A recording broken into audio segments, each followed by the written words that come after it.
Selamat siang dan salam sejahtera bagi kita semua. Perkenalkan, nama saya Lisbeth Mariani Agustian Girsang, SPD. Saya dari SMP Negeri 1 Sidamanik, Kabupaten Simalungun.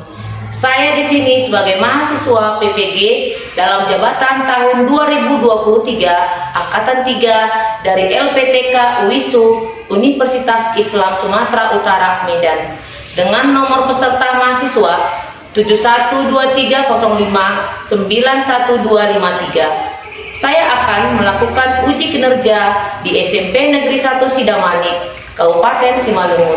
Berikut video praktek pembelajaran saya.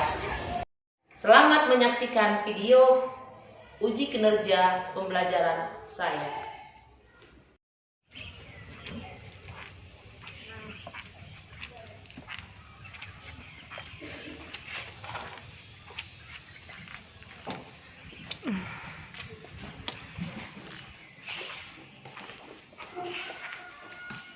Selamat siang anak-anak semua. Siang, Bu. Apa kabar hari ini? Sehat, dahsyat, luar biasa. Yes, yes, yes. Oke. Sebelum kita memulai pembelajaran kita, ada baiknya kita berdoa dulu. Yang buat Mika, silakan pimpin doa kita dari sini kok sayang. Ya, sini.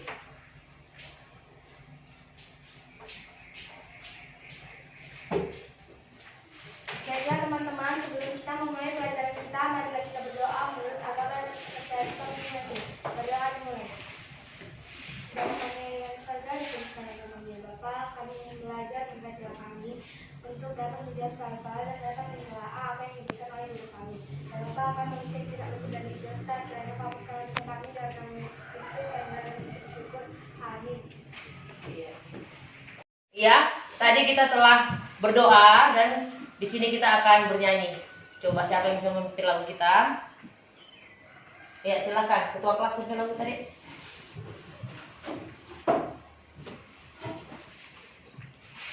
Lagu nasional ya. Ibu putar dari video.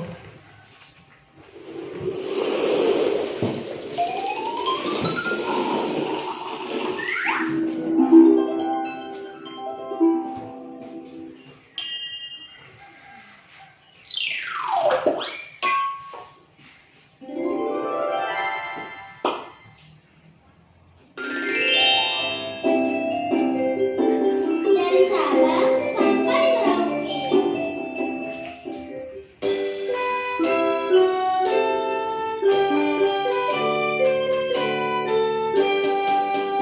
Dari Sabang sampai Merauke, berjajah pulau-pulau. Sambung menyambung menjadi satu, itulah Indonesia. Indonesia tanah airku, aku berjanji padamu, menjunjung tanah airku Indonesia. Sampai Merauke, berjajah pulau-pulau. Sambung menyambung menjadi satu, itulah Indonesia. Indonesia tanah airku, aku berjanji padamu, menjunjung tanah airku Indonesia. Oke. Nah, kita telah berdoa, telah bernyanyi, dan kita harus bisa mengembalikan semangat tanah air kita sendiri, ya kan? Iya kan? Ya, Bu. Oke. Saya mau bertanya, bagaimana kehadiran kita hari ini? Ibu. Berarti ada semua ya, berarti kalian semua anak-anak yang sehat ya, yang memikirkan tentang kesehatannya. Nah, sebelum kita lanjutkan ke materi kita selanjutnya, yaitu Ibu mau memberikan motivasi kepada kalian tentang materi kita mengenai keberagaman di dalam suku, agama, ras, Dan antar golongan. di balik keberagaman kita, kita harus memiliki sifat toleransi. Sifat untuk menghargai perbedaan antara teman kita yang ada di sekitar tempat kita tinggal maupun yang ada di tempat kita bersekolah. Nah, apalagi sekolah kita terdiri dari beraneka ragam suku, budaya dan agama ya. Nah, kita terdiri dari agama Kristen, Islam, dan Katolik. Kemudian budayanya ada suku Jawa, ada suku Batak, ya kan? Batak pun bermacam-macam. Jadi kita harus bisa bersyukur, ya. Kita bersyukur kita tinggal di Indonesia. Kita bisa memiliki banyak kekayaan, tidak hanya dengan kekayaan alam, tidak hanya dengan keindahan-keindahan yang ada di Indonesia, tetapi juga ada agamanya, budayanya, sukunya, dan banyak lainnya. Nah, sebelum sampai kita ke materi kita selanjutnya, coba saya mau menjelaskan tujuan daripada materi kita ini adalah untuk kalian itu bisa lebih merasa bahwa kalian itu memiliki keistimewaan dibandingkan dengan bangsa-bangsa yang lain. Di dalam negeri kita ini, di dalam negeri kita Indonesia ini, kita memiliki warna kulit yang beraneka ragam. Ada yang putih, ada yang sawo, ada yang kuning langsat, ada yang coklat, dan ada yang hitam. Nah, di kelas kita ini juga, ya kan? Ada yang putih, ada yang kuning langsat, ada yang hitam, tapi dia hitam manis, bukan hitam marang ya. Ya kan? Nah, kemudian saya mau melihat seberapa banyak atau seberapa besar kalian memahami apa yang telah kita pelajari sebelumnya. Nah, Ibu mau bertanya, apa itu pengertian daripada keberagaman? Ya, silakan Mika. Keberagaman adalah kondisi perbedaan dalam bermasyarakat dalam berbagai bidang. Iya. Keberagaman adalah kondisi masyarakat yang berbeda dalam berbagai bidang. Contoh hal kecil dalam pekerjaan. Tidak semua orang itu pekerjaannya sebagai seorang petani. Tidak semua menjadi seorang pedagang. Ada yang menjadi petani, ada yang menjadi perawat, ada yang menjadi guru, ada yang menjadi dosen, dan banyak sebagainya. Ya kan? Nah, di sini kita disuruh untuk apa? Bersyukur. Di balik perbedaan kita itu kita harus memiliki rasa cinta tanah air, toleransi yang tinggi. Jadi kalau misalnya teman kita beragama Islam lagi melaksanakan ibadah, ya tetangganya agama Kristen tidak perlulah membunyikan musik dengan kencang-kencang. Nah, jika teman kita atau tetangga kita lagi melaksanakan ibadah Natal, ya kita juga yang agama Islam tidak usah menghidupkan atau mercun di depan mereka lagi beribadah. Itulah yang disebut dengan toleransi beragama. Coba saya mau bertanya lagi, perbedaan yang dekat atau yang lebih mendekati dirimu di sekitar tempat tinggalmu, coba bisa kau sebutkan perbedaan-perbedaan apa aja lagi itu? Coba silahkan, Angel. Perbedaan agama, perbedaan suku, perbedaan ras, dan antar golongan. Iya, perbedaan agama, suku, ras, dan antar golongan. Jadi yang kita ambil sekarang ini dalam pertemuan kita ini kita mengambil tentang perbedaan budaya, ya budaya. Budaya yang kita ambil adalah budaya tentang rumah adat, ya. Budaya yang kita ambil adalah tentang rumah adat. Di sini kita perlu mengetahui bahwa di sekitar kita ini banyak memiliki kekayaan, ya. Nah, sebelum kita masuk ke pembagian kelompok, saya mau bertanya, coba di tempat tinggal siapa yang kaya akan perbedaan budaya? Coba. Oke, silakan si ketua kelas. Perbedaan budaya yang ada di lingkungan sekitar saya seperti perbedaan suku, budaya yang ada di sekitar saya seperti suku Jawa, suku Melayu, suku Nias, dan suku Batak. Iya, itu dekat dengan kita. Ya, kadang ada pernikahan antara suku Batak dengan suku Nias. Ada pernikahan antara suku Nias dengan Jawa. Itu menghasilkan, jadi hasilnya genetiknya yang cantik, ya kan? Ada yang putih, ada yang hitam begitu. Jadi sekarang kita harus mengetahui perbedaan itu adalah memberikan ke hal yang positif. Jangan kita mau terpengaruh akan hoax. Gara-gara berbeda, kita tidak perlu memikirkan tentang perasaan teman kita. Gak usah ditemani, nggak usah. Karena dia berbeda dengan kita, nggak boleh ya. Nah, oke, sampai di situ dulu. Kita boleh membentuk kelompok ya, dia ya. Karena kita menggunakan project based learning, kita bagi menjadi 4 kelompok, yaitu kelompok suku, agama, ras, dan antar golongan ya. Oke, terima kasih karena kalian telah duduk menurut kelompoknya masing-masing. Adapun bahan kalian untuk kalian buat jadi project adalah membuat rumah.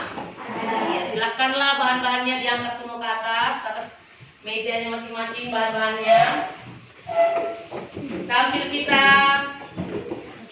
melaksanakan proyek, Ibu membagikan lembar kerja peserta didik ya. Ya, Ibu membagikan lembar kerja peserta didik LKPD ya, yang diisi oleh setiap kelompok.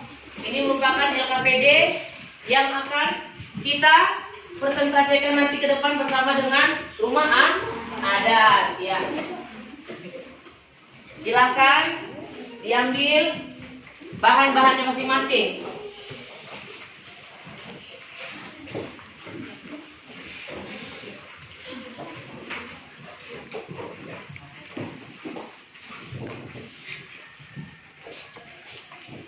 Oke, ya bisa kerjasamanya deh, bisa kerjasamanya. Kemudian nanti hasil daripada presentasi untuk rumah adat harus dibuat dalam Canva ya. Nah, kemarin kita sudah janji untuk membawa handphone per setiap kelompok. Ya, silakan dikerjakan dulu Canvanya masing-masing.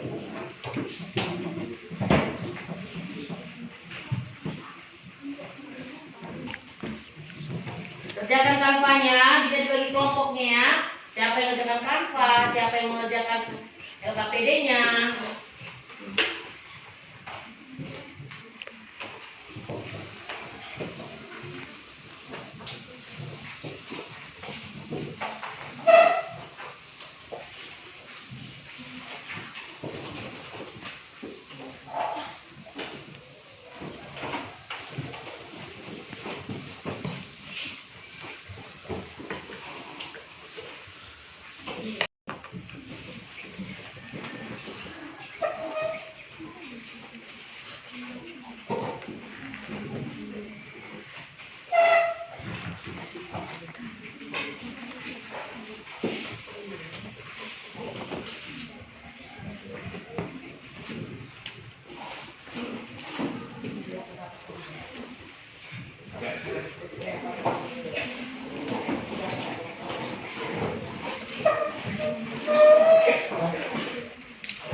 Coba lepas.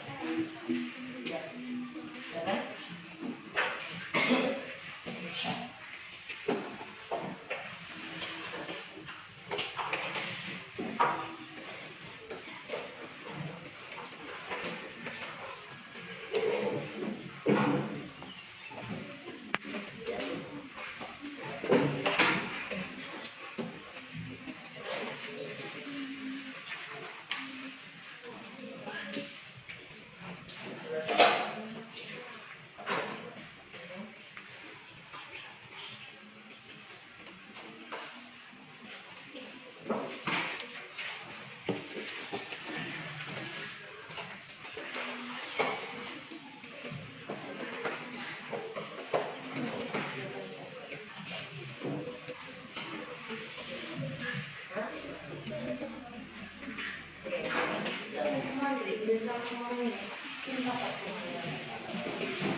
Iya, karena kita sudah menentukan waktunya, waktu kita, durasinya kita kasih tadi sekitar berapa menit? 20 menit ya. Nah, sudah selesai proyek kalian. Kita akan mempresentasikan ke depan hasil daripada proyek kalian tentang keanekaragaman budaya. Yang kita ambil adalah rumah adat. Iya. Tadi kelompok daripada suku, ya silakan kelompok suku maju ke depan, bacakan hasil LKPD-nya, kemudian hasil daripada kampanye silakan kamu bacakan dan yang telah dikirim kepada saya akan saya tampilkan di tampilan laptop saya yang sudah kalian bagi ke saya. Udah dibagi tugas kan? Iya.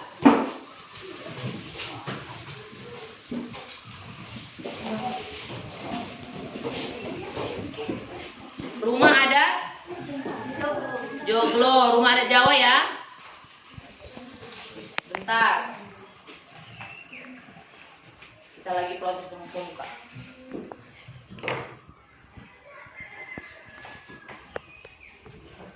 Selamat siang semuanya. Siang. Kami dari kelompok suku akan mempresentasikan sekaligus menampilkan hasil proyek kami, yaitu mengenai rumah joglo dari Jawa. Sebelumnya, tunggu. Selamat siang semuanya. Selamat siang. Kami dari kelompok suku akan mempresentasikan sekaligus menunjukkan hasil kerja proyek kami, yaitu rumah adat Jawa yang bernama Rumah Adat Joglo. Di sini kami akan membacakan LKPD dan sedikit tentang Rumah Adat Joglo. Sebelumnya, kita akan memasuki materi kita, yaitu materi tentang keberagaman. Teman-teman, keberagaman adalah kondisi yang terdapat bermacam-macam perbedaan yang dimiliki oleh setiap individu di tengah kehidupan bermasyarakat. Nah, sedikit saja tentang keberagaman itu. Dan adapun ciri khas dari Rumah Adat Joglo yang akan dibawakan teman saya. Kepada Jaki, silakan. Sejarah Rumah Joglo. Rumah Joglo merupakan sebuah simbol yang menunjukkan status sosial masyarakat Jawa zaman dahulu. Maka dari itu, meski dikenal sebagai rumah orang Jawa pada zaman dahulu, tidak semua masyarakat Jawa mampu membangunnya. Orang yang mampu memiliki rumah Joglo Joglo adalah masyarakat yang status sosialnya tinggi dan kemampuan ekonominya lebih. Hal itu dikarenakan bahan yang digunakan untuk membangun rumah joglo adalah kayu jati yang kualitasnya sangat bagus dan harganya mahal. Selain itu, biaya pembangunan juga tinggi karena waktu yang dibutuhkan untuk mendirikan rumah joglo sangat lama. Maka tidak heran apabila zaman dulu hanya raja, bangsawan, orang kaya yang mampu membangun rumah joglo. Bagian-bagian rumah joglo. Bagian-bagian rumah joglo pada umumnya terdiri dari 3 bahan, yaitu pendapa atau bagian depan, ringgitan, bagian tengah, dan dalam ruangan utama. Setiap bagian dari rumah joglo memiliki prinsip hierarki atau tingkatan dalam struktur rumah yang unik. Prinsip tersebut merupakan bagian depan rumah yang memiliki sifat umum, sedangkan bagian belakang memiliki sifat yang khusus. Oleh karena itu, akses untuk masuk ke bagian belakang rumah hanya diberikan kepada orang-orang tertentu. Dalam atau ruang utama. Pada bagian utama ruang terdapat kamar-kamar yang disebut sentong. Sentong terdiri dari 3 bilik saja. Kamar pertama untuk laki-laki dan kamar kedua untuk perempuan. Namun kamar ketiga dikosongkan karena untuk menyimpan pusaka serta tempat pemujaan pada Dewi Sri atau Dewi Padi. Kamar tersebut disebut dengan kerobongan dan dianggap sebagai tempat paling sakral dalam rumah. Nah, teman-teman, itulah keunikan dari rumah adat joglo ini. Kita bisa melihatnya dari sisi-sisi rumah yang ada. Nah, bisa dilihat ini adalah hasil kerja proyek kami, yaitu rumah joglo. Oke teman-teman, sekianlah presentasi dan hasil pertunjukan dari proyek kami. Jika ada kesalahan mohon dimaafkan. Sekian dan terima kasih. Oke, silakan yang berikutnya dari kelompok agama. Ya, silakan ke depan, Dek. Siapa yang bertugas untuk mempresentasikan? Siapa yang bertugas untuk membacakan LKPD-nya? Dan dibawa proyeknya. Silakan. Selamat siang semuanya. Siang. Di sini kami akan mempresentasikan sekaligus menampilkan hasil proyek kami, yaitu rumah adat Simalungun yang bernama Sapo Bolon. Di sini kami akan membacakan hasil LKPD kami, yaitu tentang keberagaman yang ada di sekitar tempat tinggal kami.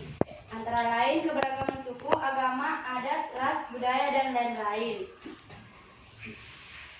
Kepada Mika, kami persilakan untuk mempresentasikan tentang rumah adat.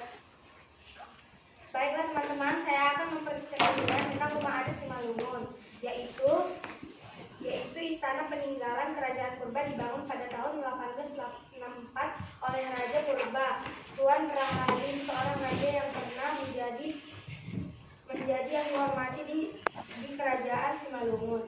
Pada pertengahan abad ke-19,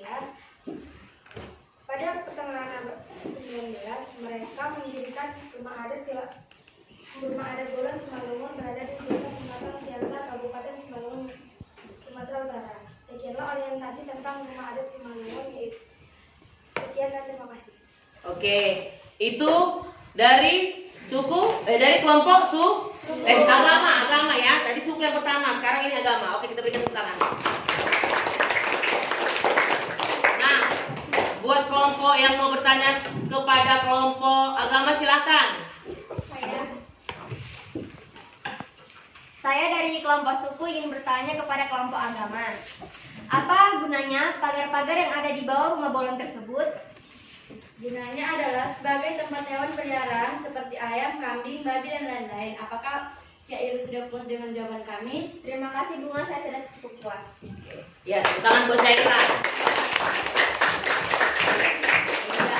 Nah, buat kelompok agama, kita persilakan duduk. Iya. Selanjutnya kelompok ras. Kelompok ras silakan ke depan. Ayo, dibawa proyeknya, dibawa LKPD-nya, dan dibawa hasil presentasinya.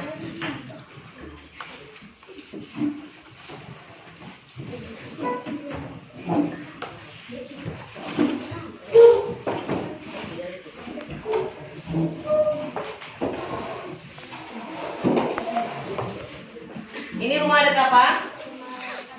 Adat Batak Toba. Ayo, silakan dimulai. Selamat siang semuanya.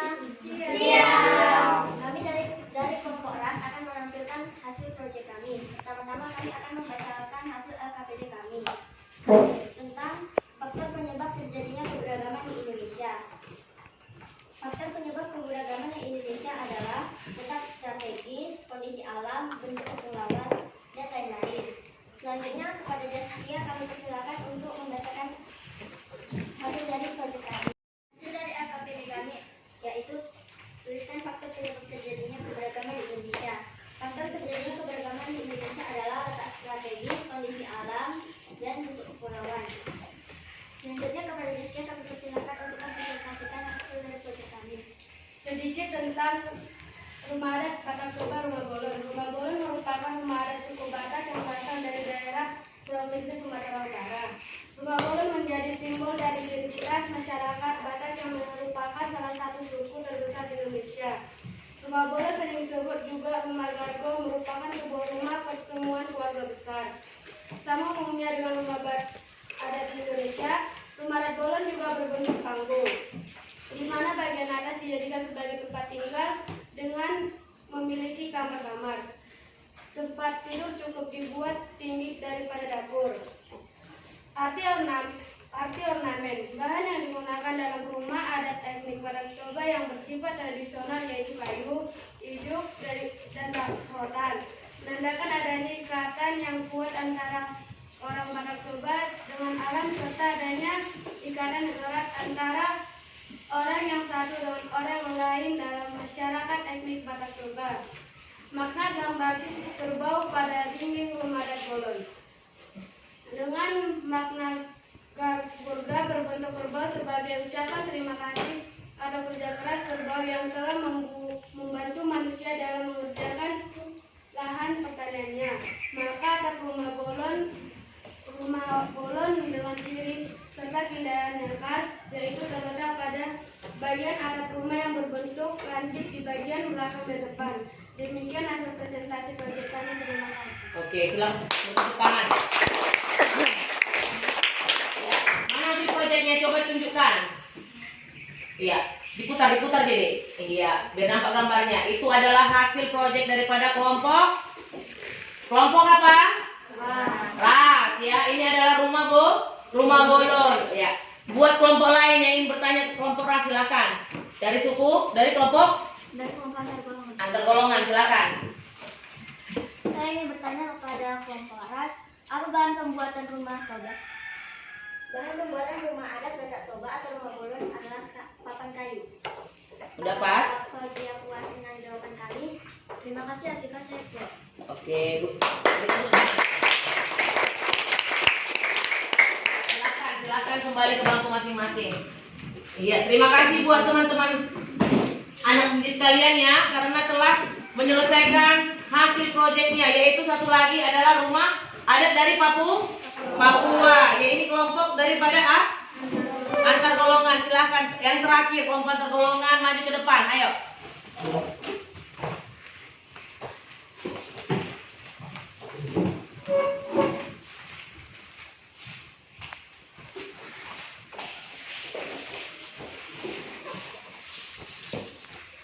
Selamat siang semuanya. Siang. Kami dari kelompok antar golongan akan menampilkan hasil proyek kami. Saya akan membacakan hasil LKPD kami. Tuliskan penjelasan singkat tentang keberagaman. Kondisi yang terdapat bermacam-macam perbedaan yang dimiliki oleh setiap individu di tengah kehidupan bermasyarakat. Selanjutnya saya persilakan Kesa untuk membacakan tentang rumah adat. Sekilas tentang rumah adat Papua, keunikan dan ciri khas rumah Papua. Rumah adat khas Papua, Honai merupakan sebutan untuk rumah adat yang ditempati oleh laki-laki. Sementara itu, rumah untuk perempuan memiliki sebutan yang berbeda, yaitu EBI. Keduanya sama-sama rumah khas Papua dan mampu menampung 5 hingga 10 orang. Keunikan rumah Papua. Uniknya semua bahannya berasal dari kayu dan jerami atau ilalang. Rumah Honai tidak memiliki jendela dan hanya ada satu pintu. Biasanya rumah ini berada di pegunungan Papua yang berhawa dingin. Semakin sempit dan semakin banyak penghuni di dalam rumah, maka akan semakin banyak menangkal hawa dingin. Iya. Dari pernyataan mereka, dari persentase mereka, ada mau pertanyaan yang diberikan kepada kelompok antar golongan? Saya ingin bertanya, apakah nama rumah adat yang ditinggali oleh wanita? Rumah adat Papua yang ditinggali oleh wanita bernama EBI. Apakah Afrika dari kelompok Ras luas? Iya, berikan tepuk tangan.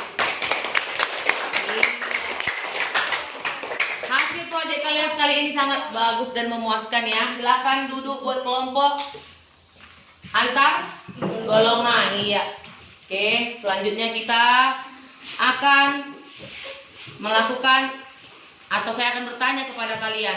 Dari penampilan teman-temanmu sekalian, apakah kalian sudah mengetahui perbedaan daripada budaya-budaya yang ada di Indonesia ini sangat unik? Sudah sangat unik? Iya, sangat unik ya kan? Nah, untuk minggu depan tolong dibaca lagi bukunya ya Dek. Untuk pertemuan kita selanjutnya dibaca bukunya tentang ciri-ciri keanekaragaman yang ada di sekitar kita. Nah, sekarang saya akan menyuruh kalian membuat tugasnya dikerjakan di rumah ya. Nanti dikerjakan dari buku paketnya di bab 4 halaman 81 ya. Di bab 4 halaman 81 dikerjakan di rumah. Udah? Nah, untuk selanjutnya saya mau bertanya kepada kalian. Dari pertemuan kita ini, apalah yang kau dapat? Apalah yang kau simpulkan? Tentang pembelajaran kita ini? Coba ketua kelas. Dari materi pembelajaran kita pada hari ini, kita bisa menyimpulkan bahwa banyak keberagaman yang ada di lingkungan kita, seperti suku, budaya, ras, antar golongan, dan lain sebagainya. Sekian dari saya, terima kasih. Iya, jadi kesimpulan daripada materi kita ini, keberagaman itu tidak membeda-bedakan kita dengan orang lain, tetapi semakin kita merasa kita bawa satu, itulah artinya Bhinneka Tunggal Ika. Walaupun berbeda-beda, tetap satu jiwa, ya. Nah, demikianlah untuk materi dan pertemuan kita hari ini. Ada baiknya sebelum kita menutup kegiatan kita ini, kita ice breaking dulu. Oke, silakan ice breaking. Dipimpin oleh ketua kelas. Ayo ice breaking dulu. Oke, semuanya berdiri ya. Oke, kita mulai. 1, 2, 3, ya. Kepu PPK. Religius, nasionalis, mandiri, gotong royong, integritas. 1, 2, 3, ya. Satu jari kananku, satu jari kiriku, ku gabung jadi dua, ku buat jembatan panjang. Dua jari kananku, dua jari kiriku, ku gabung jadi empat, ku buat kamera ciprit. Tiga jari kananku, tiga jari kiriku, ku gabung jadi enam, ku buat menara tinggi. Empat jari kananku, empat jari kiriku, ku gabung jadi delapan, ku buat kelinci lompat. Lima jari kananku, lima jari kiriku, ku gabung jadi 10, ku siap berdoa. Silakan pimpin doa kita, Dek. Oke teman-teman, untuk menutup pelajaran kita hari ini, marilah kita berdoa menurut agama dan kepercayaan kita masing-masing. Dimulai. Bismillahirrahmanirrahim. Ya Allah yang Maha Pengasih lagi Maha Penyayang, tunjukilah hamba dan teman-teman hamba serta guru-guru hamba dan juga orang tua hamba yang hamba tinggal di rumah petunjuk untuk jalan keluar yang lebih baik lagi. Kami hari ini telah selesai mengadakan pelajaran kami hari ini. Mudah-mudahan pelajaran kami hari ini bisa menjadi bermanfaat untuk bekal masa depan kami. Berikanlah kami kesehatan dan rezeki kami Engkau lancarkan. Terimalah doa kami. Amin ya rabbal alamin. Amin.